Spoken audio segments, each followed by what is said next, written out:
পড়ছি এরিক মারিয়া রেমার্কের বিখ্যাত উপন্যাস দ্য রোড ব্যাগ। উপন্যাসটির আজ পঞ্চম পর্ব। লুডভিগ ব্রেয়ার, আলবার্ট ট্রস্কি আর আমি স্কুলে যাচ্ছি। আবার আমাদের লেখাপড়া শুরু হবে। যুদ্ধ যখন শুরু হয় তখন আমরা টিচার্স কলেজের ছাত্র ছিলাম, কিন্তু আমাদের জন্য কোনো বিশেষ পরীক্ষার ব্যবস্থা হয়নি। গ্রামার স্কুল থেকে যেসব ছেলে যুদ্ধ গিয়েছিল তাদের বরং কিছুটা সুবিধে হয়েছিল। তাদের অনেকেই বিশেষ পরীক্ষা দেওয়ার সুযোগ পেয়েছিল। যুদ্ধে নাম লেখাবার আগে বা যুদ্ধের সময় ছুটি নিয়ে বাড়ি এসে তারা পরীক্ষা দিয়েছিল। বাকিদের ভাগ্য আমাদেরই মতন, তাদের সবাইকে আমাদের সাথে আবার পড়তে হবে। কার্ল ব্রোগার তাদের অন্যতম। আমরা গির্জার পাশ দিয়ে যাই। এককালে গির্জার চূড়ায় ব্যবহৃত তামার সবুজ পাতগুলোর বদলে ধূসর রঙের পশু লোমজাত আবরণ লাগানো হয়েছে। দেখতে খারাপ লাগছে। গির্জাটাকে তাই এখন কারখানার মতন দেখাচ্ছে। তামার পাতাগুলো গলিয়ে কামানের গোলা তৈরি করা হয়েছে। আমি বাজি রেখে বলতে পারি যে এমন কাণ্ড যে ঘটবে প্রভু তার স্বপ্নেও ভাবেনি, আলবার্ট বলে উঠল। গির্জার পশ্চিমে একটা বাঁকা গলির উপর টিচার্স কলেজ, তার প্রায় বিপরীত দিকে গ্রামার স্কুল। এর ঠিক পিছনেই নদী আর বাঁধ, বাঁধের পাশেই সারিবদ্ধ গাছ। যুদ্ধে যাওয়ার আগে এই দালান কোঠাগুলোই ছিল আমাদের পৃথিবী। তারপর সীমান্তের ট্রেঞ্চগুলোই আমাদের পৃথিবী হয়ে দাঁড়ালো। আবার আমরা এখানে ফিরে এসেছি, কিন্তু এগুলো আর আমাদের পৃথিবী নয়। ট্রেঞ্চের পৃথিবীর কাছে এই পৃথিবী হার মেনেছে। গ্রামার স্কুলের সামনে পুরানো বন্ধু জর্জ রাহের সাথে দেখা। সে ছিল একটা কোম্পানির দায়িত্বে, নিয়োজিত একজন লেফটেন্যান্ট। ছুটিতে এসে সে কেবল মদ খেয়ে ঘুরে বেড়াতো, পরীক্ষার কথা ভাবত না। তাই সেও আবার স্কুলে ভর্তি হচ্ছে। দুবার পরীক্ষা না দিয়ে সে পিছিয়ে পড়েছে। সত্যি কি জর্জ, যুদ্ধ সীমান্তে বসে তুমি একজন লাতিন ভাষার পণ্ডিত হয়েছ? আমি তাকে প্রশ্ন করি। সে প্রশ্নের জবাব না দিয়ে হেসে গ্রামার স্কুলের দিকে চলে যায়। আমি পিছন থেকে ডেকে বলি, সাবধান, স্বভাব চরিত্র সম্বন্ধে কোনো বিরূপ মন্তব্য যেন না জোটে। গত 6 মাস সে ছিল বিমান সেনা। 4 ইংরেজকে সে ভূপাতিত করেছে। কিন্তু এখন আমার মনে হয় না যে সে জ্যামিতির একটা উপপাদ্যও বুঝতে পারবে। আমরা টিচার্স কলেজে যাই। সমস্ত পথে উর্দি পরা ছেলেদের ভিড় লেগে আছে। প্রায় ভুলে যাওয়ার সব মুখ একে একে সামনে এসে হাজির হয়। অনেক দিন থেকে তাদের নাম পর্যন্ত শোনা যায়নি।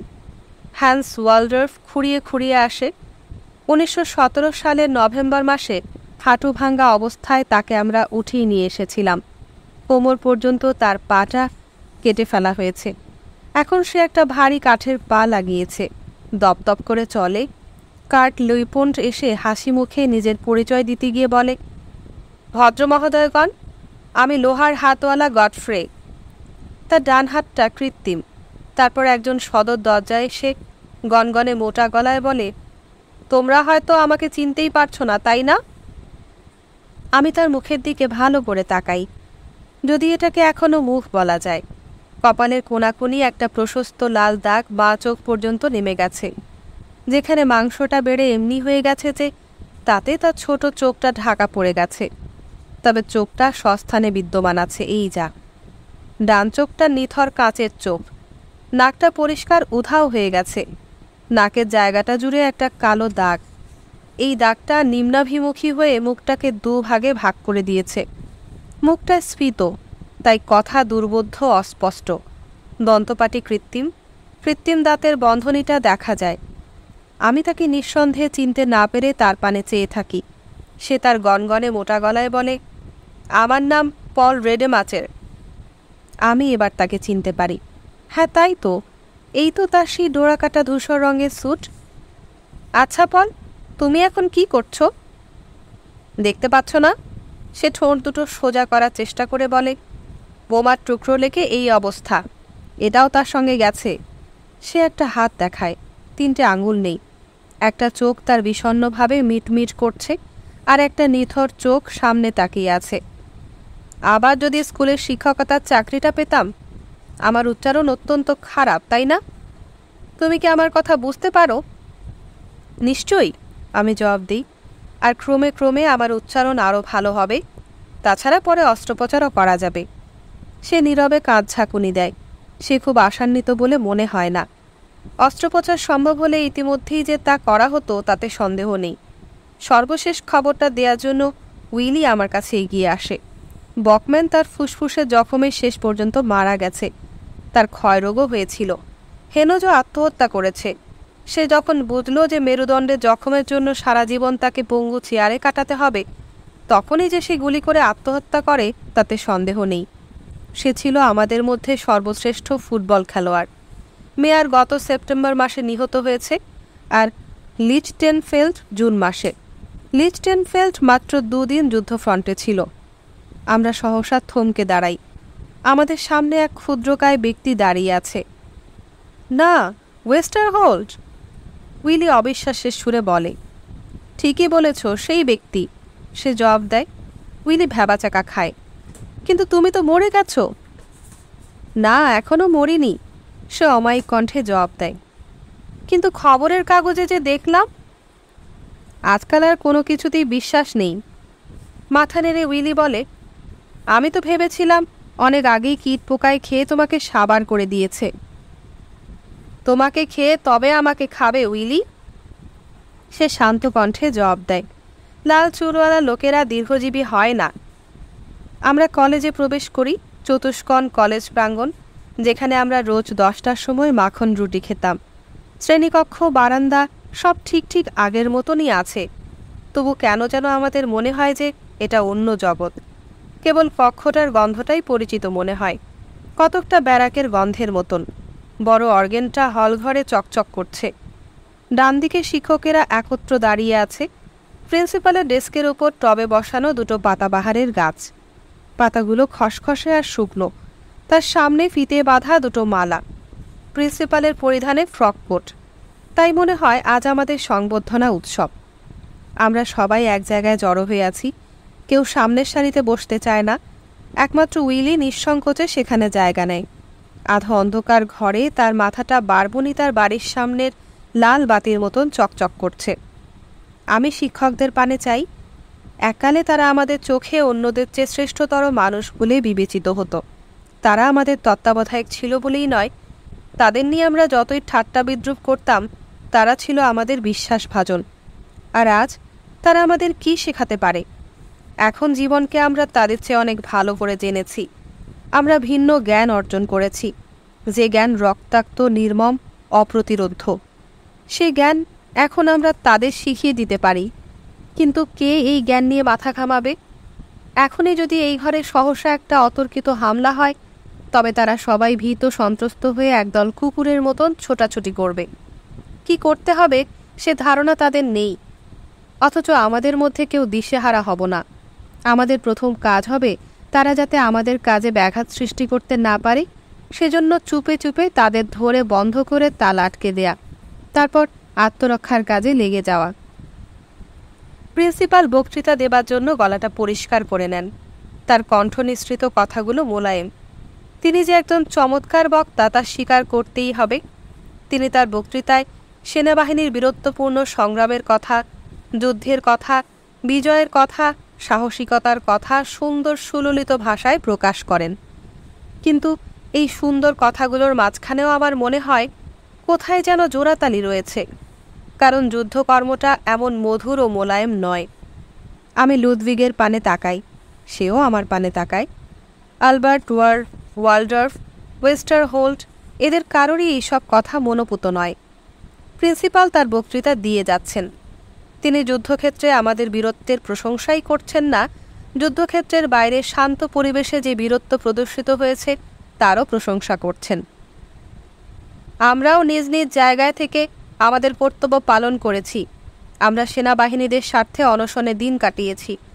আমরাও যন্ত্রণা ভোগ করেছি, আতঙ্কগ্রস্তও হয়েছি। তা ছিল বড় দুঃসময়। কখনো কখনো হয়তো আমরা ভোগ করেছি। বাবা, সাবাস, ওয়েস্টারহোল্ড চেঁচিয়ে ওঠে। চারদিকে অস্পষ্ট গর্জন শোনা যায়। বুড়ো আমাদের দিকে একবার আর চোখে তাকিয়ে আবার শুরু করে। কিন্তু এসব ব্যাপার তৌলদণ্ডে ওজন করে বিচার করা যায় না। তোমরা নির্ভীক চিত্তে মৃত্যুর মোকাবেলা করে তোমাদের মহান কর্তব্য পালন করেছ। যদিও শেষ পর্যন্ত আমরা জয়ী হতে পারিনি, তবু আমার পিতৃভূমির প্রেমে উদ্বুদ্ধ হয়ে একতাবদ্ধ হব, সমস্ত বিরোধী শক্তিকে তুচ্ছ করে দেশকে নতুন করে গড়ে তুলব। আমাদের পরলোকগত মহান গুরু গ্যাট্রি যেমনটি চেয়েছিলেন, ঠিক তেমনি করে গড়ে তুলব। সুদূর অতীত থেকে আমাদের এই দুর্দিনে তার কণ্ঠধ্বনি ভেসে আসছে। ক্ষমতালোভীরা আমাদের ওপর আক্রমণ করুক, আমরা বাঁচব, আমরা জয়ী হব। বুড়োর কণ্ঠস্বর নিচু পর্দায় নেমে আসে। কণ্ঠ তার আবেগপ্রবণ, বিষাদ ক্লিষ্ট। শিক্ষকদের মধ্যেও একটা প্রতিক্রিয়া দেখা দেয়। তাদের চোখে মুখে আত্মসংযম আর গাম্ভীর্য ফুটে ওঠে। বুড়ো বলে যায়, আজ আমরা আমাদের এই প্রতিষ্ঠানের সেই সুযোগ্য সন্তানদের স্মরণ করব, যারা সানন্দে স্বদেশভূমি রক্ষায় ঝাঁপিয়ে পড়ে দ্বিধাহীন চিত্তে প্রাণাহুতি দিয়েছে। 21 জন বীর যোদ্ধা আর আমাদের মধ্যে নেই। 21 জন বীর সন্তান বীরের মতো মৃত্যুবরণ করেছে। 21 জন বীর পুরুষ যুদ্ধের কোলাহল থেকে মুক্তি পেয়ে বিদেশে সবুজ তৃণাচ্ছাদিত মাটির তলে দীর্ঘ নিদ্রার সুখ উপভোগ করছে। সহসা অট্টহাসির গুরুগম্ভীর ধ্বনি শোনা যায়। প্রিন্সিপাল দিশেহারা হয়ে থেমে যান। এটা উইলির অট্টহাসি। ক্রোধদীপ্ত রক্তিম তার মুখ। সবুজ তৃণ, সবুজ তৃণ! সে দাঁত খিচিয়ে চিৎকার করে। দীর্ঘ নিদ্রা সুখ! শেল বিধ্বস্ত গর্তে তারা পড়ে আছে। তাদের দেহ পচে গলে টুকরো টুকরো হয়ে কাদায় মিশে আছে। সবুজ তৃণ! এটা সঙ্গীত শিক্ষার আসন নয়। তার বাহু দুটো ঝঞ্ঝাতাড়িত হাওয়া কলের মতন ভন ভন করে ঘোরে। বীরের মৃত্যু, সে মৃত্যু কত বীভৎস সে সম্বন্ধে আপনার ধারণা আছে? আপনি কি জানতে চান তরুণ ভয়ার কেমনভাবে মারা গেল? সারাদিন সে কাঁটাতারের উপর পড়ে চিৎকার করল। তার নাড়ি ভুঁড়ি লেইয়ের মতন পেট থেকে বেরিয়ে পড়েছে। এক টুকরো শেল তার এক হাতের আঙুলগুলো উড়িয়ে নিয়ে গেছে। ঘণ্টা 2 পরে আর একটা শেল তার পাটা আলগা করে ফেলেছে। তবু সে বেঁচে রইল। অন্য হাতটা দিয়ে সে তার নাড়ি ভুঁড়িটা পেটের ভিতর ঠেসে রাখতে চেষ্টা করছে। রাতের বেলায় তার জীবন লীলার অবসান হলো। অন্ধকারে আমরা তাকে উঠিয়ে আনতে গেলাম। আপনার সাহস থাকলে তার এই মৃত্যু বিবরণী তার মাকে শুনিয়ে আসুন। প্রিন্সিপালের মুখ বিবর্ণ হয়ে যায়। তিনি ভাবছেন আমাদের উপর জোর করে নিয়মানুবর্তিতা চাপিয়ে দিবেন, না আমাদের খুশি রাখবেন, কিন্তু মনস্থির করতে পারছেন না। প্রিন্সিপাল সাহেব, এবার আলবার্ট ট্রস্কি শুরু করে, আমরা আমাদের কর্তব্য সুষ্ঠুরূপে সম্পাদন করেছি। যদিও দুর্ভাগ্যবশত আমরা জয়ী হতে পারিনি। এসব কথা শুনতে আমরা এখানে আসিনি। এমন কথার উপর প্রিন্সিপাল দমে যান, সঙ্গে সঙ্গে অন্য শিক্ষকেরাও। তিনি ক্রোধান্বিত হয়ে বলেন, আমার অনুরোধ, অন্তত কথাবার্তায় তোমরা শালীনতা। 20টা 100 বার বলবো। ট্রস্কি আবার জোর দিয়ে বলে, বছরের পর বছর আমরা প্রতিদিন কথায় কথায় এই বলে উচ্চারণ করেছি। আপনাদের তা জানা উচিত ছিল। মনে হচ্ছে আপনারা কোনো কিছুর খবর রাখেন না। আমরা আর আপনাদের সেই সুশীল সুবোধ ছাত্র নই। আমরা এখন সৈনিক। কিন্তু ভদ্রমহোদয়গণ, বুড়ো প্রায় মিনতির সুরে বলেন, আমাদের মধ্যে একটা ভুল বোঝাবুঝির সৃষ্টি হয়েছে, ভয়ঙ্কর বেদনাদায়ক ভুল বোঝাবুঝি। তিনি তার বক্তব্য শেষ করতে পারেন না। হেলমুখ রেইনাসম্যান তাকে বাধা দেয়। সে তার আহত ভাইকে গোলাবৃষ্টির মাঝখানে যুদ্ধক্ষেত্র থেকে কাঁধে বয়ে এনেছিল, কিন্তু প্রাথমিক চিকিৎসা কেন্দ্রে এনে নামানো হলে দেখা গেল যে তার ভাইয়ের দেহে প্রাণ নেই। সে ক্রোধান্মত্ত কণ্ঠে বলে, আপনারা তাদের সম্বন্ধে বক্তৃতা দিবেন? এজন্য তারা প্রাণ দেয়নি। তারা ছিল আমাদের কমরেড। তাদের এই পরিচয়ে যথেষ্ট। এ নিয়ে আর ঘাটাঘাটি করে কাজ নেই। হট্টগোল বিরাজ করছে। অসহায় প্রিন্সিপাল ভয়ে সংকোচে দাঁড়িয়ে থাকেন। অন্য শিক্ষকদেরও অপরাধীর মতো দেখায়। মাত্র 2 জন শিক্ষক শান্ত নির্ভীক। তারা 2 জন যুদ্ধফেরত সৈনিক। যে করেই হোক আমাদের খুশি করে, এই বুড়োর ইচ্ছে। আমরা সংখ্যায় অনেক। উইলি তার সামনে দাঁড়িয়ে চেঁচাচ্ছে। কে জানে এই উচ্ছৃঙ্খল হতভাগারা কখন কি কাণ্ড করে বসে। তারা ইচ্ছে করলে পকেট থেকে বোমাও বের করতে পারে। তিনি দেবদূতের পাখা ঝাপটানির মতন শূন্যে 2 হাত নেড়ে আমাদের শান্ত হতে ইঙ্গিত করেন, কিন্তু কেউ তাতে কান দেয় না। হট্টগোল চলতে থাকে। সহসা হট্টগোল থেমে যায়। লুদভিগ ব্রেয়ার সামনে এগিয়ে এসেছে। চারদিক স্তব্ধ। প্রিন্সিপাল সাহেব, স্পষ্ট কণ্ঠে লুদভিগ বলে, আপনাদের পছন্দসই যুদ্ধ দেখেছেন, নিশান উঠছে, সমর সঙ্গীত বাজছে, কি জাঁকজমক। কিন্তু আপনারা যুদ্ধটা দেখেছেন মাত্র স্টেশন পর্যন্ত, যেখান থেকে আমরা যুদ্ধক্ষেত্রাভিমুখে যাত্রা করি। আপনাদের দোষ দেই না, আমরাও আপনাদের মতন ভেবেছিলাম, কিন্তু তারপর আমরা এর অন্য দিকটাও দেখেছি। তা দেখে যুদ্ধের বীরত্ব আমাদের চোখে একেবারে ম্লান হয়ে গেছে। তবু যে আমরা লড়াই করে গেছি, তার পেছনে গভীরতর একটা কিছু ছিল, যা আমাদের এক সূত্রে বেঁধে রেখেছিল। শুধু যুদ্ধক্ষেত্রেই তার সন্ধান মিলে। তা হয়তো ছিল আমাদের দায়িত্বের বোধ। এ সম্বন্ধে আপনাদের কোনো উপলব্ধি নেই, আর তা বক্তৃতার বিষয়বস্তু হতে পারে না। লুদভিগ এক মুহূর্ত থেমে শূন্য দৃষ্টি মেলে সামনের দিকে তাকায়, কপালটা মুছে নিয়ে আবার বলে যায়, আমরা এখানে হিসেব নিকেশ নিতে আসিনি। তা নির্বুদ্ধিতাই হবে।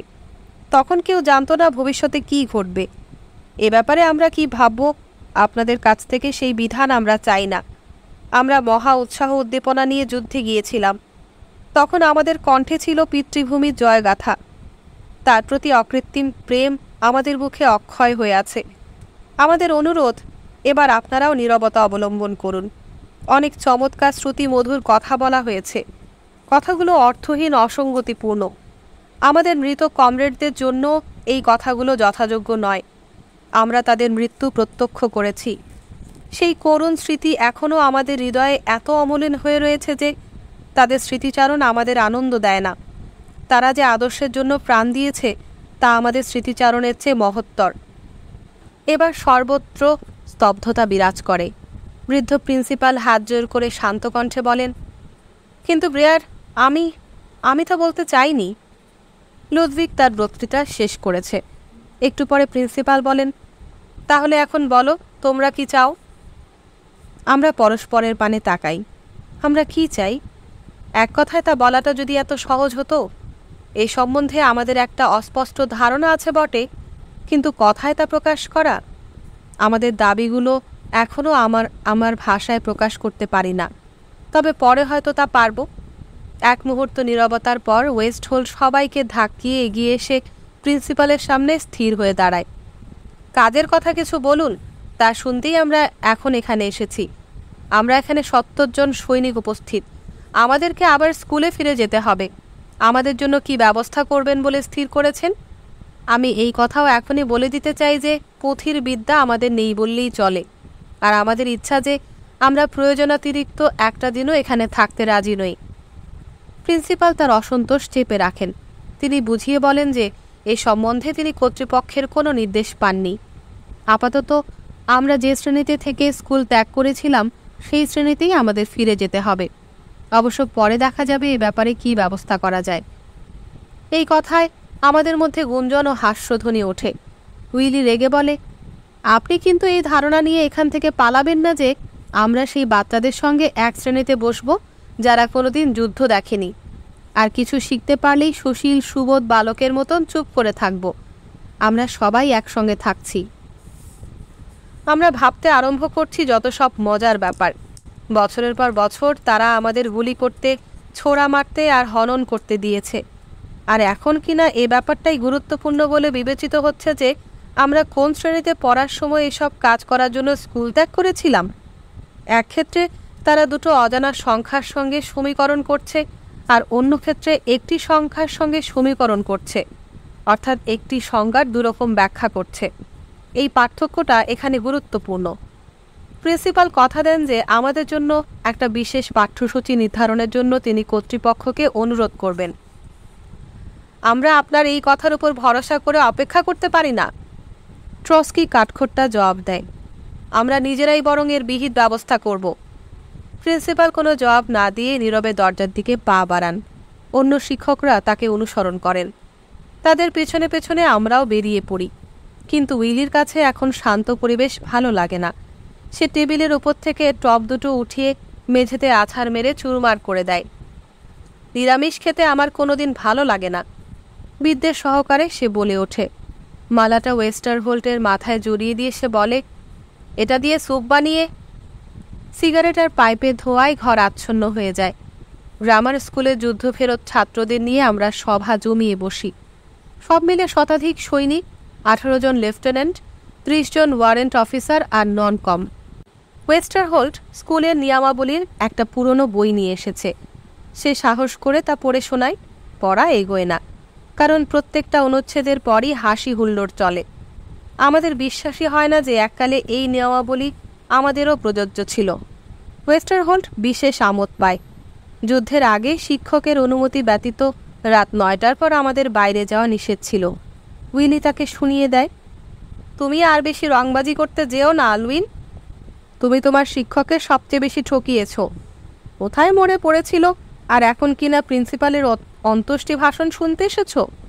প্রিন্সিপাল তোমাকে প্রশংসা করে বলেছেন তুমি একজন বীর যোদ্ধা এবং আদর্শ পণ্ডিত ব্যক্তি ছিলে, আর তারপর তুমি জীবিত হয়ে ফিরে এসেছ। তুমি বুড়োকে কি বিপাকেই ফেলেছ? ভাষণে তিনি তোমার মৃতদেহের ওপর যেসব প্রশংসার বাণী উচ্চারণ করেছেন, সেসব বাণী তাকে ফিরিয়ে নিতে হবে। তবে আমি তোমার সম্বন্ধে যতটুকু জানি, তুমি সবসময় বীজগণিত আর রচনায় অতীব রদ্দি ছিলে। আমরা একটা ছাত্র পরিষদ নির্বাচন করি, কারণ আমাদের শিক্ষকরা হয়তো আমার মগজে কিছু জ্ঞান ঢুকিয়ে দিতে পারেন, কিন্তু আমরা আর তাদের কখনো আমাদেরকে শাসন করবার অধিকার দেব না। আমাদের নিজেদের মধ্য থেকে আমরা লুডভিগ ব্রেয়ার, হেলমুথ রেইনাসম্যান আর অ্যালবার্ট ট্রস্কিকে প্রতিনিধি মনোনীত করি, আর গ্রামার স্কুল থেকে প্রতিনিধি মনোনীত হয় জর্জ রাহে এবং কার্ল ব্রোগার। তারপর আমরা সিদ্ধান্ত নিই যে 3 জন প্রতিনিধি পরদিন সকালবেলায় প্রাদেশিক কর্তৃপক্ষ ও মন্ত্রণালয়ে আমাদের পাঠ্যসূচি ও পরীক্ষার ব্যাপারটা উপস্থাপন করবে। এই উদ্দেশ্যে আমরা উইলি, ওয়েস্টারহোল্ড আর আলবার্টকে মনোনীত করি। লুডভিগ যেতে পারবে না, কারণ সে এখনও সম্পূর্ণ আরোগ্য লাভ করেনি। 3 জনের বিনা ভাড়ায় যাতায়াতের জন্য আমরা পাস এবং রেলওয়ের অনুমতিপত্র দেই। আমাদের হাতে অঢেল পাস ও অনুমতিপত্র রয়েছে, আর সেগুলো সই করার জন্য সেনা পরিষদের সদস্যও রয়েছে। হেলমুথ রেইনাসম্যানের এই খেয়াল যে স্থানকাল ও পরিস্থিতি অনুযায়ী ডেলিগেশনের বেশভূষা হওয়া উচিত। তার ইচ্ছা উইলি তার নতুন পোশাকের বদলে ছেঁড়া ময়লা পোশাক পরিধান করুক। উইলি নৈরাশ্যভরা কণ্ঠে বলে, তা কেন? তাতে মাছিমারাদের কাছে 100 যুক্তির চেয়ে বেশি কাজ হবে। হেলমুথ তাকে বুঝিয়ে বলে। উইলি প্রতিবাদ করে, নতুন পোশাকটা তার অত্যন্ত পছন্দসই। এই পোশাকটা দেখিয়ে কাফেতে বসে সে সবাইকে তাক লাগিয়ে দেবে। ইন্সপেক্টরের টেবিলের ওপর সজোরে চাপড়ালে কি কাজ হাসিল হবে না? কিন্তু হেলমুথকে কিছুতে নিরস্ত করা যায় না। উইলি, এতে কোনো কাজ হবে না। ওদের সবাইকে তো আর মাথা ফাটিয়ে দেয়া যাবে না। একবার তো এই লোকগুলোর প্রয়োজন আমাদের পড়বে। যদি ছেঁড়া পোশাক পরে তাদের টেবিল চাপড়াও, তবে তোমার এই পোশাক পরে চাপড়ানোর চেয়ে অনেক বেশি কাজ হবে। আমি এই জন্যই কথাটা বলছি। উইলি এবার হেলমুথের যুক্তিটা মেনে নেয়। হেলমুথ এবার ওয়েস্টারহোল্ডকে নিয়ে পড়ে। ওয়েস্টারহোল্ডকে কেমন যেন ন্যাংটা ন্যাংটা মনে হয়, তাই লুডভিগের সম্মান পদকটা তার বুকে পিন দিয়ে লাগিয়ে দেয়া হয়। এই পদকটা থাকলে একজন আন্ডার সেক্রেটারির কাছে তোমার বক্তব্য খুব যুক্তিপূর্ণ মনে হবে, হেলমুথ বলে দেয়। আলবার্টের অন্য কিছুর প্রয়োজন নেই, তার যা আছে তাই যথেষ্ট। 3 জনকে ভালো করে সাজিয়ে হেলমুথ তাদেরকে আপাদমস্তক দেখে নেয়। চমৎকার, একবার শালগম খেকোদের দেখিয়ে দাও সত্যিকার যুদ্ধফ্রন্টের মানুষ খেকোদের কেমন দেখায়। এ সম্বন্ধে তোমরা নিশ্চিন্ত থাকতে পারো, উইলি বলে। পাইপ আর সিগারেটের ধোঁয়ায় ঘর ভরে যায়। কামনা, ভাবনা, উচ্চাকাঙ্ক্ষা মিলে উত্তেজনাময় চাঞ্চল্য। প্রভুই জানেন ভবিষ্যতে এদের ভাগ্যে কি ঘটবে। 100 তরুণ সৈনিক, 18 জন লেফটেন্যান্ট, 30 জন ওয়ারেন্ট অফিসার আর নন কম, সবাই এখানে সমবেত। সবাই নতুন করে বাঁচতে চায়। এদের যে কেউ শত্রুর গোলাগুলির সামনে একটা কোম্পানি পরিচালনার দায়িত্ব গ্রহণ করতে পারে।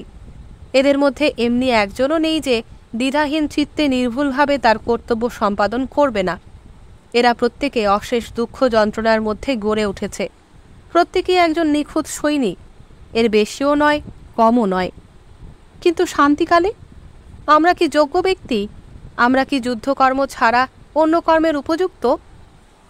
স্টেশন থেকে আমি অ্যাডলফ বেতখির বাড়ি যাচ্ছি। তার বাড়িটা চিনতে দেরি হয় না। ফ্রন্টে থাকতে সে কতবার তার বাড়ির বর্ণনা আমাকে শুনিয়েছে। একটা ফলের বাগান, এখনও আপেল গাছের সব আপেল কুড়ানো হয়নি। গাছের তলায় অনেক আপেল পড়ে আছে। দরজার সামনে কতগুলো ইতস্তত বিক্ষিপ্ত। পাথরের টেবিলের উপরে আর নিচে অনেক ঝরা পাতা। ঝরা পাতার ফাঁকে ফাঁকে চেস্টনাট ফল আর খোসা চকচক করছে। এমন দৃশ্যের অস্তিত্ব তাহলে এখনও পৃথিবীর বুকে বিদ্যমান আছে? আমি চারদিক তাকাই। এমন মনোরম দৃশ্যের অস্তিত্বের কথা আমি ভাবতে পারি না।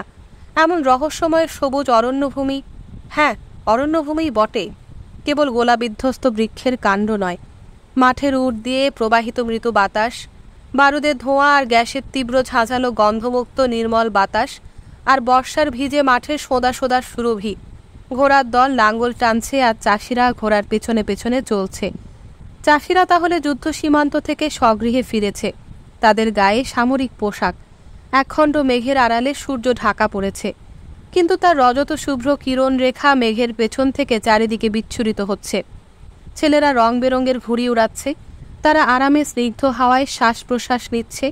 কামান বন্দুক নেই, গোলাবারুদ নেই, বুকে ব্যথা যন্ত্রণার অনুভূতি নেই, কোমরে বন্ধের বোঝা নেই, নেই তাতে সেই শত্রুর আক্রমণের যন্ত্রণাদায়ক সতর্ক প্রতীক্ষা, নেই সেই বিভৎসতা আর মৃত্যুভীতি। আমি বুক টান করে হাত দুলিয়ে পথ চলি আর এই দুর্লভ তৃপ্তিপূর্ণ মুহূর্তগুলো উপভোগ করি। আমি এখানে আমার কমরেড অ্যাডলফকে দেখতে এসেছি। বাড়ির দরজাটা আধ খোলা, ডান দিকে রান্নাঘর। আমি দরজায় করাঘাত করি, কোনো সাড়া নেই। নাম ধরে ডাক দেই, তবু কোনো সাড়া নেই। আরও এগিয়ে ভেতরের আর একটা দরজা খুলি। কে যেন টেবিলের সামনে বসে আছে। এবার সে আমার পানে চোখ তুলে তাকায়। উস্কো খুস্কো চেহারা, পুরানো উর্দি পরা বেচকি। অ্যাডলফ! আমি আনন্দে চিৎকার করে উঠি। তুমি আমার ডাক শুনতে পাওনি? ঘুমিয়েছিলে নাকি? সে নড়ে না, যেখানে বসেছিল সেখান থেকেই হাতটা বাড়িয়ে দেয়। ভাবলাম তোমাকে দেখে যাই অ্যাডলফ, আমি বলি। এ তোমার ভালো মানুষই আর্নেস্ট, বিষণ্ণ কণ্ঠে সে জবাব দেয়। কিছু একটা হয়েছে অ্যাডলফ? আমি বিস্মিত হয়ে প্রশ্ন করি। আহা, সে কথা জিজ্ঞেস করো না আর্নেস্ট। আমি তার পাশে বসি। কিন্তু অ্যাডলফ, তোমার হয়েছে কি? সে সোজা জবাবটা এড়িয়ে গিয়ে বলে, কিছুই হয়নি, আমি বেশ আছি। আমাকে নিরিবিলি থাকতে দাও। দেবে কি? তোমাদের মধ্যে একজন যে শেষ পর্যন্ত এসেছো তাই ভালো। সে দাঁড়ায়। এমনি করে একলা থাকলে মানুষ পাগল হয়ে যায়। আমি এদিক ওদিক তাকাই, কোথাও তার স্ত্রীর সারা শব্দ পাই না। সে অল্পক্ষণ নীরব থেকে হঠাৎ বলে ওঠে, তুমি এসেছো ভালোই হয়েছে, বলে সিগারেট খুঁজতে থাকে। আমরা দুজনে 2 গ্লাস মদ নেই। জানলার সামনে বাগান, সহসা বাতাসের ঝাপটায় গির্জার ঘড়িতে ঘণ্টা বাজে। ঘরের অন্ধকার কোণ থেকে মেঝে দণ্ডায়মান একটা ঘড়ি সময় সংকেত দেয়। তোমার সুস্বাস্থ্য কামনা করি অ্যাডলফ। তোমার সুস্বাস্থ্য কামনা করি আর্নেস্ট। একটা কালো বিড়াল চুপে চুপে ঘরটা বেরিয়ে এক লাফে একটা সেলাই কলের উপর উঠে ম্যাও ম্যাও শুরু করে। একটু পরে অ্যাডলফ কথা আরম্ভ করে। তারা, আমার আত্মীয় স্বজনেরা আর মেরির আত্মীয় স্বজনেরা এসে আলাপ আলোচনা করে, কিন্তু তারা আমার মন বোঝে না আর আমিও তাদের বুঝতে পারি না। আমরা সবাই যেন বদলে গেছি। সে হাতের ওপর মাথা ন্যস্ত করে বলে যায়, তুমি আমাকে বুঝতে পারো, আমিও তোমাকে বুঝতে পারি, কিন্তু এসব লোক আর আমার মাঝখানে যেন একটা বাধার প্রাচীর দাঁড়িয়ে গেছে। তারপর আমি সমস্ত কাহিনীটা আদ্যপান্ত শুনতে পাই। পিঠে মোচকা ভর্তি ভালো জিনিসপত্র, কফি, চকলেট, এক প্রস্ত রেশমি কাপড়, যা দিয়ে একটা সম্পূর্ণ পোশাক বানানো যায়, সেসব নিয়ে বেদকি বাড়িতে এসে পৌঁছে। তার ইচ্ছা ছিল চুপে চুপে বাড়িতে ঢুকে সে তার স্ত্রীকে চুমকে দেবে, কিন্তু কুকুরটা পাগলের মতো ঘেউ ঘেউ শুরু করে। তাই বেদকি আর নিজেকে ধরে রাখতে পারে না। সে দ্রুত পায়ে আপেল গাছের পাশের পথটা দিয়ে ঘরের দিকে রওনা হয়। তার বাড়ি, তার পথ, তারই স্ত্রী। তার বুকটা তখন কামারের হাঁপড়ের মতন দুরুদুরু করছে। সে ধড়াস করে দরজাটা খুলে ঘরে ঢুকে স্ত্রীকে ডাকে, মেরি! সে মেরিকে দেখতে পায়। চোখে দৃষ্টি দিয়ে সে তার স্ত্রীকে আলিঙ্গন করে। সে আনন্দে আত্মহারা হয়ে যায়। এই যে তার বাড়ি, এই ম্লান আলো, এই ঘড়ি, এই টেবিল, এই বড় আরামকেদারা, এই মেরি, সবই তার। সে তার স্ত্রীর পানে এগিয়ে যায়, কিন্তু তার স্ত্রী তার দিকে তাকিয়ে ভূত দেখে মানুষ যেমন সরে যায় তেমন করে আঁতকে সরে যায়। অ্যাডলফের মনে কোনো সন্দেহের উদ্রেক হয় না। আমি কি তোমাকে ভয় দেখালাম? সে হেসে প্রশ্ন করে। হ্যাঁ, তার স্ত্রী ভীত কণ্ঠে জবাব দেয়। এ ভয় বেশিক্ষণ থাকবে না মেরি। উত্তেজনায় কাঁপতে কাঁপতে সে তার স্ত্রীকে প্রবোধ দেয়। শেষ পর্যন্ত সে স্বগৃহে ফিরে এসেছে। এই অনুভূতিতে তার সমস্ত সত্তা কাঁপতে থাকে। কতকাল পর সে এ ঘরে ফিরে এসেছে। তুমি এত তাড়াতাড়ি ফিরে আসবে তা আমি জানতাম না অ্যাডলফ। তার স্ত্রী এ কথা বলে দূরে দাঁড়িয়ে তার পানে একদৃষ্টে চেয়ে থাকে। মুহূর্তের জন্য তার সব উৎসাহ নিভে যায়, তার নিঃশ্বাস বন্ধ হয়ে আসে। আমি ফিরে এসেছি, তাতে কি তুমি একটুও খুশি হওনি? সে কেমন একটা বিদঘুটে প্রশ্ন করে। হ্যাঁ অ্যাডলফ, নিশ্চয়ই। কোনো কিছু কি ঘটেছে? বোঁচকাটা কাঁধে রেখেই সে বলতে থাকে। তারপর অশান্তি শুরু হয়। তার স্ত্রী মাথাটা টেবিলের ওপর রেখে ফুঁপিয়ে ফুঁপিয়ে কাঁদতে থাকে। তখনই ব্যাপারটা তার বোঝা উচিত ছিল যে অন্যরা আসল ব্যাপারটা তাকে জানিয়ে দেবে যে তার অনুপস্থিতিতে অন্য একজন পুরুষের সঙ্গে তার স্ত্রীর একটা অবৈধ সম্পর্ক গড়ে উঠেছিল। এটা তার পরিকল্পিত কোনো ব্যাপার নয়, আচমকা ঘটে যায়। এতে যে কোনো দোষ হবে তাও সে ভাবেনি। স্বামী ছাড়া অন্য কোনো পুরুষের কথা সে কোনোদিন চিন্তা করেনি। এখন তার স্বামী ইচ্ছে করলে তাকে খুন করতে পারে। অ্যাডলফ দাঁড়িয়ে থাকে। সহসা সে লক্ষ্য করে যে বোঁচকাটা তার পিঠের ওপর তখনও বানরের মতন চেপে রয়েছে। সে বোঁচকাটা নামিয়ে জিনিসপত্রগুলো খুলতে শুরু করে। তার দেহ কাঁপছে। সে মনে মনে চিন্তা করতে থাকে, না, এটা কখনো সত্যি হতে পারে না। একটা কিছু তার করা চাই। তাই সে জিনিসপত্রগুলো বোঁচকা থেকে বের করে। সে শান্ত হয়ে বসে থাকতে পারে না। রেশমি কাপড়ের টুকরোটা তার হাতে খসখস করে। সে সেটা উঠিয়ে বলে, আমি এটা তোমার জন্য এনেছিলাম। এই কথাটা বলতে বলতেও সে ভাবে, না, এটা কখনো সত্যি হতে পারে না, সত্যি হতে পারে না। সে অসহায়ভাবে লাল রঙের রেশমি কাপড়ের টুকরোটা ধরে রাখে। কি ভয়ঙ্কর কাণ্ডটা যে ঘটে গেছে তার গুরুত্বটা তখনও তার মগজে ঢোকে না। তার স্ত্রী কাঁদছে, তার কোনো কথাই শুনছে না। কি ঘটেছে তা ভাববে বলে সে বসে পড়ে। হঠাৎ তার প্রচণ্ড খিদে পায়। টেবিলে তার বাগানের কয়েকটা আপেল রয়েছে, পাকা আপেল। সে সেগুলো খেতে থাকে। তাকে একটা কিছু করতেই হবে। এবার সে ব্যাপারের গুরুত্বটা উপলব্ধি করতে পারে। হাত তার অবশ হয়ে যায়। হঠাৎ তার মাথায় খুন চেপে যায়। কাউকে খুন করতেই হবে। লোকটার সন্ধানে সে ছুটে বেরিয়ে যায়, কিন্তু লোকটার সন্ধান সে পায় না। এবার সে শুঁড়িখানায় যায়। সেখানে সবাই তাকে অভ্যর্থনা জানায়, কিন্তু কেমন যেন চাপা চাপা ভাব। তারা তার দিকে চেয়ে চুপে চুপে কি যেন বলা বলি করে। তাহলে তারাও এ ব্যাপারটা জানে। সে এমনি ভাব দেখায় যে কিছুই হয়নি। কিন্তু কতক্ষণ? বোতলটা শেষ করে বেরিয়ে যাওয়ার মুখে কে যেন বলে, বাড়ি গিয়েছিলে? সে চলে এলে সেখানে নীরবতা বিরাজ করে। এদিক ওদিক ঘুরে ফিরে সে অনেক রাতে বাড়ির সামনে হাজির হয়। তখন সে কি করে? সে ঘরের ভিতর যায়। ঘরে আলো জ্বলছে। টেবিলের ওপর কফি আর উনুনে একটা কড়াইয়ে আলু ভাজা। আহ, কেবল সেই ব্যাপারটা সত্যি না হলে কি চমৎকারই না হতো। সে বিষণ্ণ মনে ভাবে।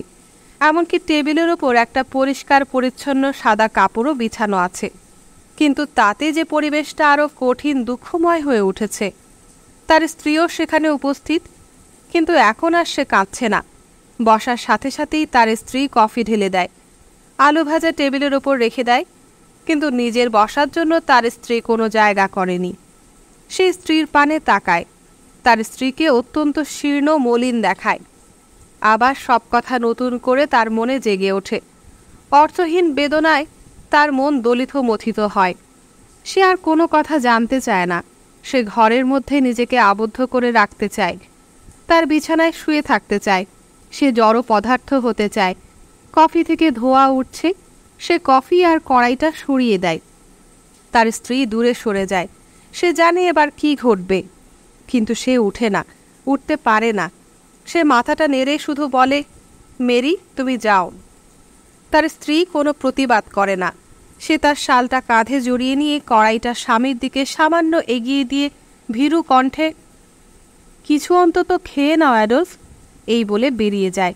সে নীরবে ধীর পদক্ষেপে চলে যায়। দরজাটা বন্ধ হয়। বাইরে কুকুরটা ডাকে। বাতাস জানালায় লেগে আর্তনাদ করে। বেদকি নিঃসঙ্গ। তারপর রাত্রি নামে। একজন সদ্য যুদ্ধ ফেরত লোকের পক্ষে এ কয়েকদিনের নিঃসঙ্গ জীবন তার জীবনী শক্তিকে বিনাশ করে দেয়।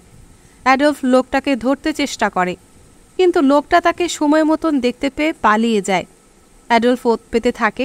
সব জায়গায় তাকে খুঁজে বেড়ায়, কিন্তু তাকে ধরতে পারে না। এই ধরতে না পারাটাই তার কাল হয়।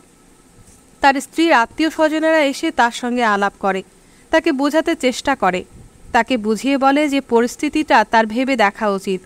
তার স্ত্রী অনেক দিন থেকে ভালো হয়ে গেছে, লোকটারই সব দোষ।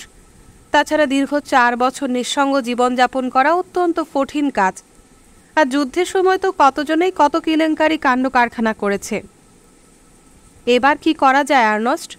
অ্যাডলফ আমার কাছে পরামর্শ চায়। আমি তাকে কোনো পরামর্শ দিতে পারি না। ব্যাপারটা এমনই কলঙ্কের। এমনই অবস্থায় ঘরে ফিরে আসার কোনো অর্থ হয় আর্নস্ট? কি বলো? গ্লাসে মদ ভরে আমরা আবার চুমুক দেই। অ্যাডলফের ঘরে সিগারেট নেই। সে নিজে দোকানে গিয়ে সিগারেট আনতে চায় না। আমি সিগারেট আনতে যাই। সে ভয়ানক সিগারেট খোর, কয়েকটা সিগারেট পেলে তার উপকার হবে। তাই আমি 1 বাক্স সিগারেট নিয়ে আসি। বীজ পাতার তৈরি বাজে সিগারেট। তবু নাই মামার চেয়ে কানা মামা ভালো। সিগারেট নিয়ে ফিরে এসে দেখি আর একজনও সেখানে রয়েছে। বুঝলাম তার স্ত্রী। সে সোজা হয়ে চলে, যদিও তার স্কন্ধদেশ ক্ষীণ। নারী জাতির গ্রীবা ও স্কন্ধদেশের সঙ্গে কেমন যেন কারুণ্য জড়িয়ে থাকে। তার স্ত্রীকে ক্ষীণাঙ্গিনী কিশোরীর মতন দেখায়। এমন মেয়ের উপর কেউ কঠোর হতে পারে না। অবশ্য মোটা স্ত্রীলোক যাদের গ্রীবাদের শুয়োরের মতন, তাদের কথা আমি বলছি না। আমি মাথা থেকে টুপিটা তুলে তাকে স্বাগত জানাই। সে তাতে কোনো সাড়া দেয় না। আমি বাক্সটা অ্যাডলফের সামনে রেখে দিই। সে তা স্পর্শ করে না। ঘড়িটা টিক টিক করে চলে। চেস্টনাটের শুকনো পাতা জানলার সারশিবে মাটিতে পড়ে। কয়েকটা পাতা জানালায় আটকে থাকে। হেমন্তের মৃত্যু ছোঁয়া লাগা ধূসর বিবর্ণ ঝরা পাতার দল। অবশেষে অ্যাডলফ নড়ে চড়ে এক অদ্ভুত কণ্ঠে বলে, তুমি এখন যাও মেরি। সে স্কুলের সুবোধ শিশুর মতন সোজা সামনের দিকে চোখ রেখে চলে যায়। ক্ষীণ গ্রীবা, ভঙ্গুর স্কন্ধ, কেমন করে তা সম্ভব? রোজ এমনি করে সে এসে বসে থাকে, একটি কথাও না বলে প্রতীক্ষায় আমার পানে চেয়ে থাকে। অ্যাডলফ বিষাদ ক্লান্ত কণ্ঠে আমাকে শোনায়। অ্যাডলফের জন্য আমার দুঃখ হয়, আর এই নারীর জন্য আমি দুঃখ অনুভব করি। আমার সঙ্গে শহরে চড়ো অ্যাডলফ। এখানে এমনি করে গোমরামুখ হয়ে বসে থাকার কোনো মানে হয় না। আমি প্রস্তাব করি। সে শহরে যাবে না। বাইরে কুকুরটা ঘেউ ঘেউ করে। তার স্ত্রী বাগানের গেট দিয়ে নীরবে বেরিয়ে তার বাপের বাড়ি চলে যায়। ও কি তোমার কাছে আবার ফিরে আসতে চায়? আমি তাকে প্রশ্ন করি। সে হ্যাঁ সূচক মাথা নাড়ে। আমি আর কিছু বলি না। তার ব্যাপার সে নিজে বুঝুক। তুমি কি সত্যি আমার সঙ্গে যাবে না? আমি আবার শুধাই। আর্নেস্ট, আমি পরে যাব। বেশ, একটা সিগারেট নাও বলে সিগারেট বাক্সটা তার দিকে এগিয়ে ধরি। সে একটা সিগারেট তুলে নেয়। এবার তার সাথে করমর্দন করে বলি, এসে তোমাকে দেখে যাব অ্যাডলফ। সে সদর ফটক পর্যন্ত আমার সঙ্গে আসে। আমি সামান্য দূরে এসে হাত নেড়ে তাকে বিদায় জানাই। সে তখনও দরজার সামনে দাঁড়িয়ে আছে। তার পশ্চাতে সন্ধ্যার ঘনায়মান অন্ধকার জবনিকা। আমাদের সঙ্গে তার থেকে যাওয়া উচিত ছিল।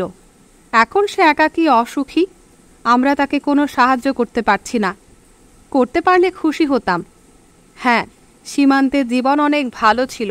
সেখানে জীবন্ত থাকা পর্যন্ত কারো কোনো অসুবিধে অশান্তি ছিল না। আমি বাহুতে মাথা রেখে সোফার উপর চোখ বুজে শটান শুয়ে থাকি। তন্দ্রাচ্ছন্ন অবস্থায় অসম্ভব এক ভাবনাজাল আমাকে জড়িয়ে ধরে। আমার চৈতন্যবোধ স্বপ্ন ও জাগরণের মধ্যে আনাগোনা করতে থাকে। দেহ মন অবসাদ ক্লান্ত। দূর থেকে কামান বন্দুকের অস্পষ্ট ধ্বনি, ছেলে শোঁ শোঁ আর গ্যাস আক্রমণের সংকেত ধ্বনি ভেসে আসে। কিন্তু গ্যাস মুখোশ হাতড়ে বের করার আগেই তা অন্ধকারে নিঃশব্দে পালিয়ে যায়। সব ধ্বনি মিলিয়ে যায়। আমি আবার সোফার উষ্ণতা অনুভব করি। আমার মনের গহনে অস্পষ্ট অনুভূতি জাগে। এটা যুদ্ধক্ষেত্র নয়, এটা আমার স্বগৃহ। গ্যাস আক্রমণের সংকেত টেবিলের ওপর মায়ের সতর্ক হস্তের বাসন পেয়ালা সাজানোর টুংটাং শব্দমাত্র। আমার মনের অঙ্গনে অন্ধকার নেমে আসে। তার সাথে বহু দূর থেকে অরণ্য আর সমুদ্রের উপর দিয়ে যেন কামান বন্দুকের গর্জন ধ্বনি ভেসে আসছে। তার সাথে যেন কতগুলো কথাও ভেসে আসছে। কথাগুলো আমার কাছে ক্রমশ অর্থবহ হয়ে ওঠে। কার্ল চাচা কাবাব পাঠিয়েছে। মায়ের এই কথাগুলো অস্পষ্ট কামান বন্দুকের ধ্বনির ফাঁকে ফাঁকে আমি শুনতে পাই। শেল গর্তে আশ্রয় গ্রহণ করার সময় এই কথাগুলো আমার কানে আসে। আর সঙ্গে সঙ্গে আমার মনের মুখরে একটা সংকীর্ণচেতা আত্মতৃপ্ত মুখ ভেসে উঠে আবার মিলিয়ে যায়।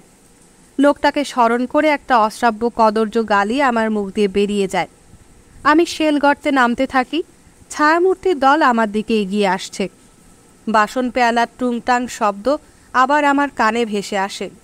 আমি আবার সংবিত ফিরে পাই, চোখ মেলে তাকাই। আমার মা বিবর্ণ শঙ্কিত মুখে আমার পানে নিষ্পলক চেয়ে আছে।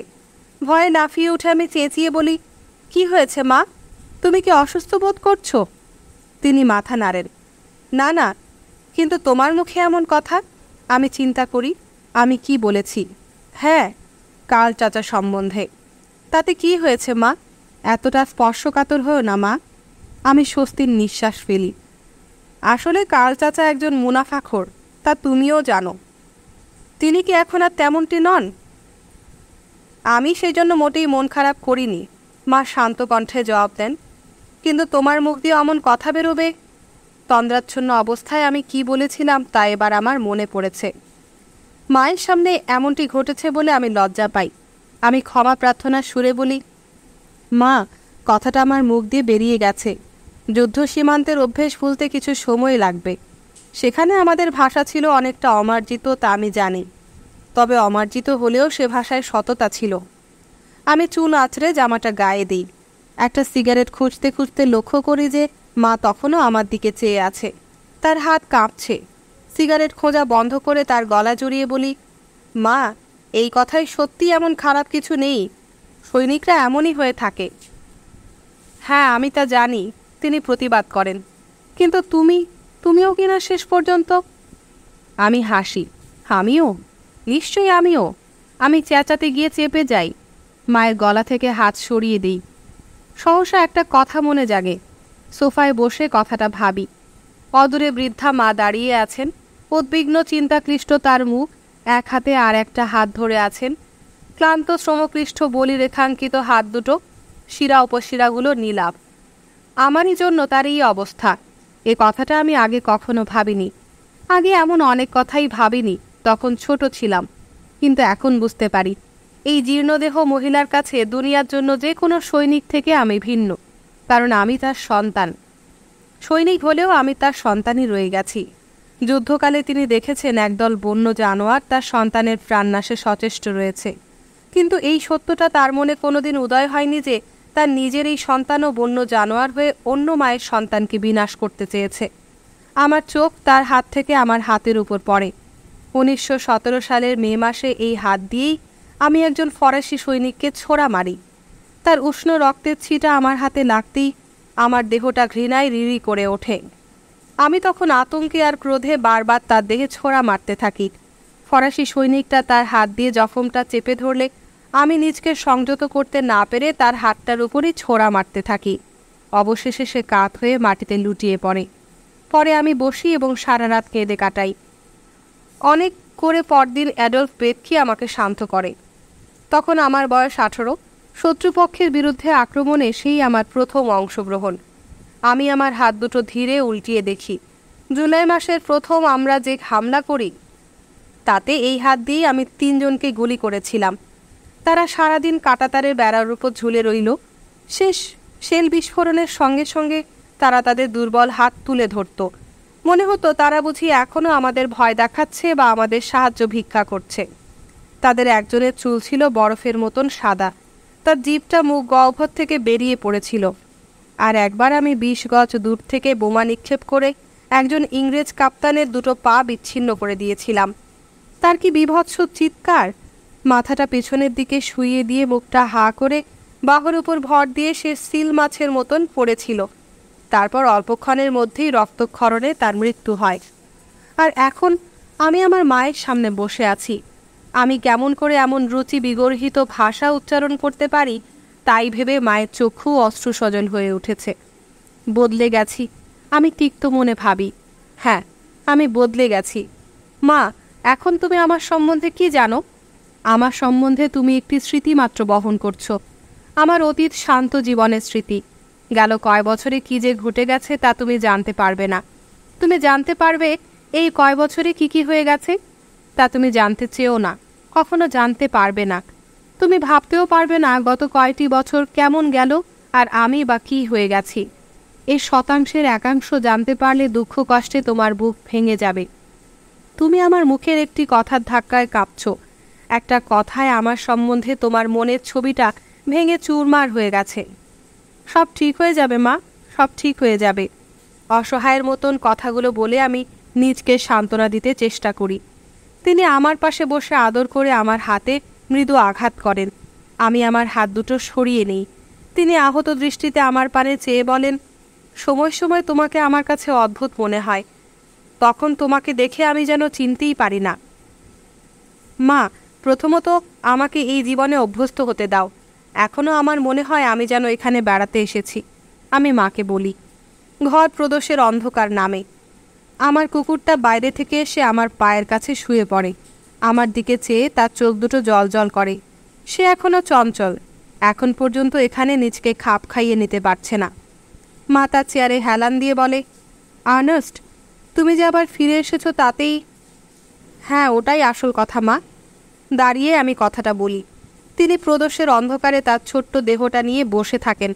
অসীম মমতা নিয়ে আমি তার পানে চেয়ে ভাবি, সহসা এই রঙ্গমঞ্চের অভিনয়ে আমাদের ভূমিকা কেমন বদলে গেছে। এবার মা শিশু হয়ে গেছে। আমি মাকে ভালোবাসি, আগের চেয়েও বেশি ভালোবাসি। যদিও মাকে আমি হয়তো জীবনে কোনোদিন সব কথা মন খুলে বলে মনে শান্তি ফিরে পাবো না। মা চোখ বুজে আছেন। কাপড় চোপড় পরে বাইরে থেকে একটু বেরিয়ে আসি। আমি অনুচ্চ কণ্ঠে বলি, যাতে তার মনে ব্যাঘাত না ঘটে। তিনি মাথা হেলিয়ে বলেন, আচ্ছা বাছা। তারপর মোলায়েম কণ্ঠে বলেন, শোনা জাদু আমার। এই কথায় আমার বুক বিদীর্ণ হয়ে যায়। আমি দরজা খুলে নীরবে বেরিয়ে পড়ি। সিক্ত তৃণভূমি, পায়ে চলার পথ বেয়ে জলধারা কলকলিয়ে গড়িয়ে যাচ্ছে। আমার গ্রেট কোটের পকেটে একটা বয়ম। আমি ঝর্নার পাশের পপলার গাছের তল দিয়ে হেঁটে চলছি। ছোটবেলায় এখানে মাছ আর ফড়িং ধরতাম। গাছের তলায় শুয়ে স্বপ্ন দেখতাম। বসন্তকালে এই জায়গা জলীয় আগাছা আর ব্যাঙের ডিমে ভরে উঠত। জলীয় আগাছার উজ্জ্বল সবুজ পাতা বাতাসের ছোট্ট ছোট্ট ঢেউয়ের ওপর দোল খেত। স্কেট খেলোয়াড়েরা হোগলা ঝোপের ফাঁকে ফাঁকে এঁকে বেঁকে ছোটাছুটি করত। মাছের ঝাঁক রোদে সোনালি বালু স্তরের উপর ছায়া ফেলত। কিন্তু এখন এই জায়গাটা ঠান্ডা আর স্যাঁতস্যাঁতে। ঝর্নার ধারে দীর্ঘ সারিবদ্ধ পপলার গাছ, শাখাগুলো রিক্তপত্র, তবে তাতে কচি কিশলয় উঁকি দিচ্ছে। আবার গাছগুলো একদিন সবুজ হয়ে উঠবে। গাছের পাতাগুলো মর্মধ্বনি করবে। আমার শৈশবের স্মৃতি জড়িত এই জায়গা আবার সূর্যকিরণে উদ্ভাসিত হবে। সেদিন যুদ্ধের স্মৃতি আমার মন থেকে মুছে যাবে। আবার সব কিছু আগের মতন হয়ে যাবে। ঝর্নার ঢালু কিনারে পা রাখার সঙ্গে সঙ্গে দুটো মাছ লাফ দিয়ে পালিয়ে যায়। মাছগুলো দেখে আমি নিজকে সংযত রাখতে পারি না। আমি ঝর্নার সংকীর্ণ জায়গাটায় দুটো পা ফাঁক করে মাছ দুটোর জন্য প্রতীক্ষা করি। তারপর চট করে মাছ দুটো ধরে কাঁচের বয়মে রেখে দিই। মাছ দুটো বয়মের ভিতর নাচতে থাকে। চমৎকার লাগে দেখতে। স্ফটিক স্বচ্ছ জল আর কাচের উপর জলের প্রতিবিম্বের সৌন্দর্যে আমি এমনই মুগ্ধ হয়ে যাই যে সহসা যেন আমার শ্বাস রুদ্ধ হয়ে যায়। সাবধানে বয়মটা সামনে ধরে রেখে আমি ভাবতে থাকি। আমার মনে হয় আমি যেন আমার শৈশবকে এই বয়মে বন্ধ করে ফেলেছি। এটাকে আমি বাড়ি নিয়ে যাব। আমি এবার ঝর্নার কিনারে বসে পড়ি। জলীয় ঘাস বাতাসে দুলছে। বিস্ময়ে একটা ব্যাঙ আমার পানে চেয়ে থাকে। আমি সব দেখি। চোখে দেখা যায় না এমন জিনিসের গোপন অস্তিত্ব সেখানে রয়েছে। আমার শৈশব স্মৃতি, আমার বিগত জীবনের আশা আনন্দ। আমি সযত্নে বয়মটা নিয়ে চলতে থাকি। বাতাস বইতে থাকে। দূরে আকাশে হেলান দিয়ে পাহাড় দাঁড়িয়ে আছে। আচমকা এক বিপদ সংকেতে আমি আমার দেহ পেশিতে প্রচণ্ড শিহরণ অনুভব করি। শুয়ে পড়ো, শুয়ে পড়ো, আশ্রয় গ্রহণ করো। তোমাকে যে ওখান থেকে পরিষ্কার দেখা যাচ্ছে। আমি বাহু দুটো ছড়িয়ে শুয়ে পড়ি, যাতে এক লাফে গাছের আড়ালে আশ্রয় নিতে পারি। আমার দেহ কাঁপতে থাকে, আমি হাঁপাতে থাকি। তারপর স্বস্তির নিঃশ্বাস ফেলি। আক্রমণের পালা শেষ হয়ে গেছে। বোকার মতন চারদিকে তাকাই। বয়মটা আমার হাত থেকে পড়ে গিয়েছিল। সব পানি পড়ে গেছে। তবে মাছ দুটো এখন বয়মের ভেতর লাফাচ্ছে। বয়মটি উঠিয়ে ঝর্নার পানি দিয়ে তা ভরে নেই। আমি এবার ভাবতে ভাবতে এগোতে থাকি। একটা কাঠবিড়ালি চুপে চুপে পথটা পার হয়ে যায়। রেলের বাঁধটা এখানে এসে মাঠের সাথে মিলেছে। বাঁধের ওপর কংক্রিটের ছাদটা একটা মজবুত আশ্রয়স্থল হিসেবে ব্যবহার করা যায়। বাঁ দিকে ট্রেঞ্চ খুঁড়ে সেখানে কয়েকটা মেশিন গান রাখতে পারলে সমস্ত অঞ্চলটা নিরাপদ থাকত। তবে পপলার গাছগুলো কেটে ফেলতে হতো যাতে শত্রুপক্ষ কোনো নিশানা না পায়। পিছনের পাহাড়ের দুটো ট্রেঞ্চে মর্টার স্থাপন করতে পারলেই হতো, তখন আসুক দুশ্মন। একটা ট্রেনের বাঁশির আওয়াজে আমি ফিরে তাকাই। আমার ভাবনাজাল ছিন্ন হয়ে যায়। আচ্ছা, আমি ভাবছি কি, শৈশবের দৃশ্য আবিষ্কার করতে এসে এখানে আমি ট্রেঞ্চ খোঁড়াখুড়ি করছি। মনে ভাবি এটা আমার অভ্যাসে পরিণত হয়ে গেছে। এখন আমাদের চোখে সমতল ভূমি পড়ে না, সব আমাদের কাছে আক্রমণ আর আত্মরক্ষার এলাকা হয়ে দাঁড়িয়েছে। পাহাড়ের চূড়ায় ওই কারখানাটা আমাদের চোখে আর কারখানা নয়, বরং আক্রমণের মজবুত লক্ষ্যস্থল। অরণ্যভূমি আর অরণ্যভূমি নয়, আত্মরক্ষার উপযুক্ত স্থান। আমি এসব ভাবনা মন থেকে দূর করে দিয়ে আমার বিগত দিনগুলো স্মরণ করতে চেষ্টা করি। তাতে বিশেষ কোনো ফলদয় হয় না। মনে আর আগের মতন আনন্দ জাগে না, আর দূরে যেতে ইচ্ছে হয় না। তাই বাড়িমুখও রওনা হই। দূরে একজন লোক এদিকে আসছে, জর্জ রাহে। তুমি এখানে কি করছো? বিস্মিত রাহে প্রশ্ন করে। তুমি বা এখানে কি করছো? কিছু না, রাহে জবাব দেয়। আমার বেলাও একই কথা। এই কাচের বয়ম? প্রশ্ন করে সে বিদ্রুপাত্মক চোখে তাকায়। লজ্জায় আমি লাল হয়ে যাই। লজ্জা পাওয়ার কোনো কারণ নেই, সে বলে। আবার মাছ ধরতে চেষ্টা করছিলে নাকি? আমি মাথা নাড়ি। কি হলো? সে আবার প্রশ্ন করে। আমি জবাব দিই না। সে ভেবে বলে, উর্দির সঙ্গে এই কাজটা মানায় না। আমরা একটা কাঠের গুঁড়ির উপর বসে ধূমপান করি। রাহে মাথা থেকে টুপিটা খুলে বলে, মনে পড়ে আমরা এখানে কেমন করে ডাকটিকিট বিনিময় করতাম? হ্যাঁ, মনে পড়ে। আমার সব মনে পড়ে। সূর্যের উত্তাপে কাঠগোলা থেকে রঞ্জন আর আলকাত্রার গন্ধ আসতো। পপলার গাছগুলো চিকচিক করত, ঝর্ণার জল থেকে মৃদু স্নিগ্ধ বাতাস বইত। আমরা সবুজ ব্যাঙের খোঁজে ঘুরতাম। এখানে বসে আমরা বই পড়তাম। আমরা আমাদের ভবিষ্যৎ জীবনের কথা আলোচনা করতাম। সুনীল দিকচক্রবালে প্রতীক্ষমান রঙিন ভবিষ্যৎ আমাদের হাতছানি দিত। সব তছনছ হয়ে গেল, সব বদলে গেল, তাই না আর্নস্ট? বলে রাহে হাসে। এই তিক্ত বিষণ্ণ হাসি আজ আমাদের সবার মুখে। সীমান্তে আমরা মাছও ধরতাম, তবে অন্য পন্থায়। পানিতে একটা বোমা নিক্ষেপ করলে মাছগুলো উপরে ভেসে উঠত। সেই পন্থাটা যে বেশি কার্যকর ছিল তা অনস্বীকার্য। জর্জ, তুমি কি অবস্থাটা ভেবে দেখছো যে আমরা এমনি করে বসে বসে দিন কাটাচ্ছি? এটা কেমন কথা? আমি তাকে প্রশ্ন করি। তুমি নিশ্চয়ই উপলব্ধি করছো যে আমরা কি যেন হারিয়েছি আর্নস্ট? আমি মাথা নেড়ে তার কথা সমর্থন করি। সে বুকে হাত বুলিয়ে বলে, আমার মনে হয় আমি তোমাকে বলতে পারবো আমি নিজেও এর সম্বন্ধে ভাবছি। সে সামনের তৃণভূমির দিকে অঙ্গুলি নির্দেশ করে বলে, আমাদের হারানো ধন ওইখানে আছে। ওটাই ছিল আমাদের জীবন। এখানে ফুলের কলি হয়েছে, সে কলি বড় হয়েছে। আমরাও এর সাথে সাথে বেড়ে উঠেছি। আর আমাদের পিছনে, সেই পিছনে দূরের পানে মাথা দুলিয়ে বলে, আমাদের মৃত্যু হয়েছে। সেইটাই আমাদের হত্যা করেছে, বিনাশ করেছে, অন্য সব কিছুর সঙ্গে আমাদের ধ্বংস করেছে। সে আবার হেসে বলে, আমাদের সামান্য মেরামতের প্রয়োজন। হয়তো গ্রীষ্ম ঋতুর আগমনে অবস্থার উন্নতি হবে, আমি মন্তব্য করি। তখন জীবন সহজ হয়ে যায়। না, অসুবিধাটা সেখানে নয়। সে সামনে ধোয়ার কুণ্ডলি দিতে দিতে বলে, আমার মনে হয় ব্যাপারটা অন্য রকম। তাহলে অসুবিধাটা কোথায়? আমি প্রশ্ন করি। কাজ ঝাঁকুনি দিয়ে সে দাঁড়িয়ে বলে, চলো এবার বাড়ি যাই আর্নস্ট। আমি কি সিদ্ধান্ত করেছি তা তুমি জানতে চাও? আমি ভাবছি আমি আবার সেনাবাহিনীতে চলে যাব। পাগল হয়েছ নাকি জর্জ? বিস্ময় বিহ্বল কণ্ঠে বলি, মোটেই না। সে জবাব দেয়, আমার সিদ্ধান্তটাই বরং যুক্তিসঙ্গত। আমি দাঁড়িয়ে পড়ি। এ কি বলছো জর্জ? সে চলতে থাকে। তোমার চেয়ে আমি এখানে 2 সপ্তাহ বেশি আছি, বলে সে অন্য কথা বলতে শুরু করে। প্রথম বাড়িটা চোখে পড়তেই আমি বয়ামটার পানি ঝর্ণাতে ঢেলে দিই। সঙ্গে সঙ্গে মাছ দুটো লেজ মেরে পালিয়ে যায়। হ্যাঁ, জর্জের সিদ্ধান্তটাই অধিকতর বাস্তব, তা অস্বীকার করা যায় না। বয়ামটা ঝর্ণার কিনারে ছেড়ে আসি। আমি জর্জের কাছে বিদায় নিই। সে ধীর পদক্ষেপে চলে যায়। আমি আমাদের বাড়ির সামনে পৌঁছে তার পানে ফিরে তাকাই। তার কথাগুলো আমাকে পীড়া দিচ্ছিল। কি একটা অদ্ভুত সংকট যেন আমাকে পেয়ে বসে।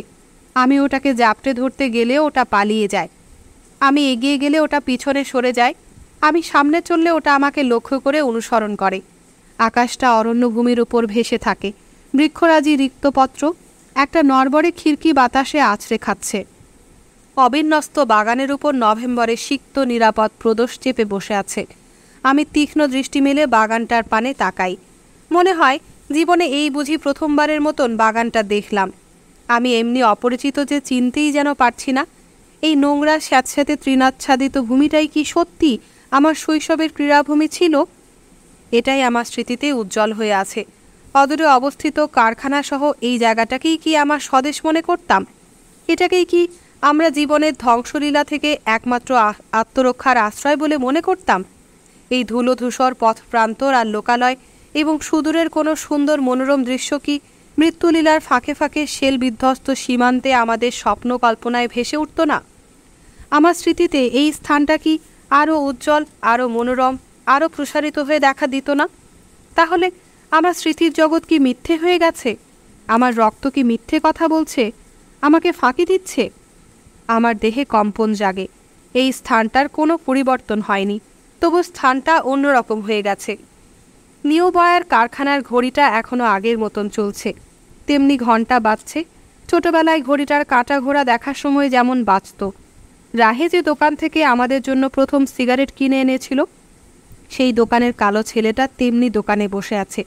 সামনে মুদির দোকানে সাবানের বিজ্ঞাপনের ছবিটা তেমনি রয়েছে।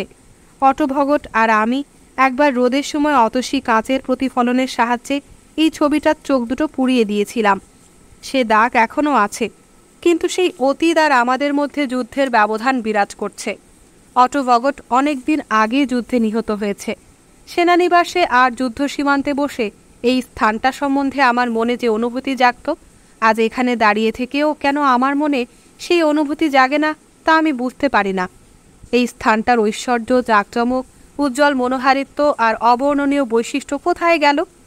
এ স্থান সম্বন্ধে আমার কল্পনা কি অতিরঞ্জিত, অথবা স্থানটা কি তার সমস্ত বৈশিষ্ট্য হারিয়ে এখন আমার যা মনে হচ্ছে তাই হয়ে দাঁড়িয়েছে?